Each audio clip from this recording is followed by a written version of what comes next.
नमस्कार दोस्तों, आप सभी का स्वागत है हमारे इस वस्तु सागर यूट्यूब चैनल में। दोस्तों, वीडियो को शुरू करने से पहले कमेंट बॉक्स में श्री नारायण लिखकर परमात्मा को आभार व्यक्त करें। किसी गांव में एक बुढ़िया माई अपने बेटे का के साथ रहती थी। श्रीहरि की कृपा से माई के अन्न धन और सुख की कोई कमी नहीं थी। बेटे बहू बुढ़िया माई को पूरा मान सम्मान देते थे। बुढ़िया माई अपना पूरा समय श्रीहरि विष्णु की पूजा अर्चना में व्यतीत करती थी।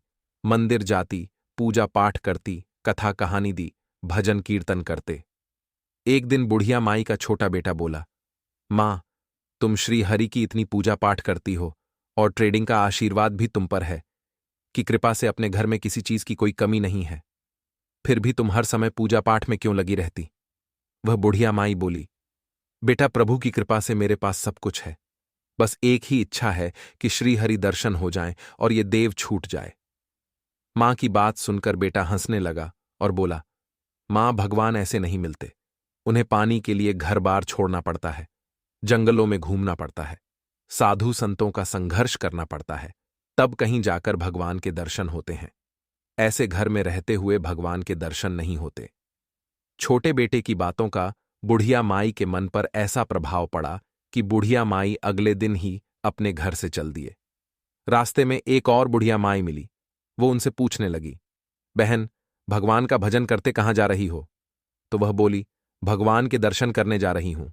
तो दूसरी बुढ़िया माई बोली, अच्छा, मंदिर जा रही हो? वो बोली, नहीं, मंदिर नहीं, मैं साक्षात प्रभु के दर्शन करने जा रही हो। तब दूसरी बुढ़िया माई बोली, मैं भी चलो तुम्हारे साथ। तो वह बोली, चलो। अब दोनों बुढ़िया माई भगवान के भजन करती चलती जा रही थीं। कुछ दूर पर उन्हें एक और बुढ़िया माई मिली भी। पूछने लगी, कहाँ जा रहे हो?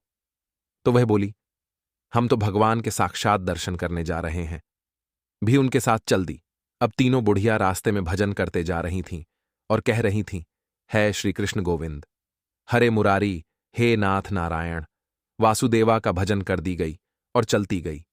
भगवान नारायण बैकुंठ में बैठे तीनों को देख रहे थे। ये तीनों में भजन कर रही हैं और मेरे दर्शन करना चाहती हैं। चलो, इनकी परीक्षा ली जाए। परीक्षा लेने के लिए भगवान ने उनके रास्ते में सोने की मोहरों से भरा एक ठेला गिरा दिया। पहली बुढ़िया माई भोजन करती आगे निकल गई। दूसरी बुढ़िया माई भी अपने ध्यान में मग्न थी। उनकी भी नजर खेली पर नहीं पड़ी। तीसरी बुढ़िया माई का पांव मोहरों की थैली पर पड़ा। उन्होंने ठेली उठाकर देखा कि इतनी सारी सोने की मोहरें। तीसरी बुढ़िया माई ने मोहरों की थैली उठाई और बोली, मुझे तो भगवान ने धन दे दिया, और बेहद थैली लेकर अपने घर की ओर चल दी। ये देखकर भगवान मंद मंद मुस्कुराने लगी। कुछ दूर चलने पर श्रीहरि ने सोने की ईंट गिरा दी। पहली बुढ़िया माई को एक से ठोकर लगी, लेकिन उन्होंने ध्यान नहीं दिया। वे आगे निकल गई। दूसरी बुढ़िया माई को जब उससे ठोकर लगी तो उन्होंने देखा, अरे, ये तो सोने की ईंट है।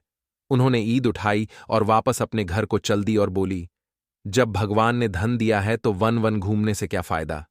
पहली बुढ़िया माई श्री कृष्ण गोविंद, हरे मुरारी, हे नाथ से नारायण, वासुदेवा भजन करती जा रही थी और चलती जा रही थी। बार बार भगवान का काटी जा रही थी और दर्शन की प्रार्थना कर रही थी। इस बार है राम नारायण। हीरे मोतियों के ढेर पर बुढ़िया माई को गिरा दिया। बुढ़िया माई ने देखा इतने सारे हीरे मोती, लेकिन उनके मन में लालच नहीं आया। बोली, प्रभु, बहुत सस्ते में पीछा छुड़ाना चाहते हो। ऐसा कहकर श्री हरि विष्णु जी, श्री हरि विष्णु कहती। वह आगे चली। भगवान ने खूब आंधी तूफान वर्षा बसाई, परंतु बुढ़िया माई अपने ट्रेन से टस से मस न हुई, बेसुध हो गई, लेकिन भगवान का भजन नहीं छोड़ा। तब भगवान श्री हरि विष्णु लड़कियां के सामने प्रकट हैं, उन्हें दर्शन दिया और गोली, बुढ़िया माई मांग क्या मानती है? वह बोली, प्रभु, आखिरी इच्छा आपके दर्शनों की थी। आपने दर्शन देखकर मेरा जीवन सफल कर दिया। ऐसा कहकर बुढ़िया माई भगवान के चरणों में गिर गया और वहीं उन्होंने प्राण त्याग दिए। वैकुंठ लोक से एक सुंदर विमान उतरा और स्वयं श्रीहरि अपने साथ बुढ़िया माई को वैकुंठ लोक कर ले गए। दोस्तों, आपको हमारी वीडियो कैसी लगी? कमेंट बॉक्स में जरूर बताएं और श्री नारायण जरूर लिखें।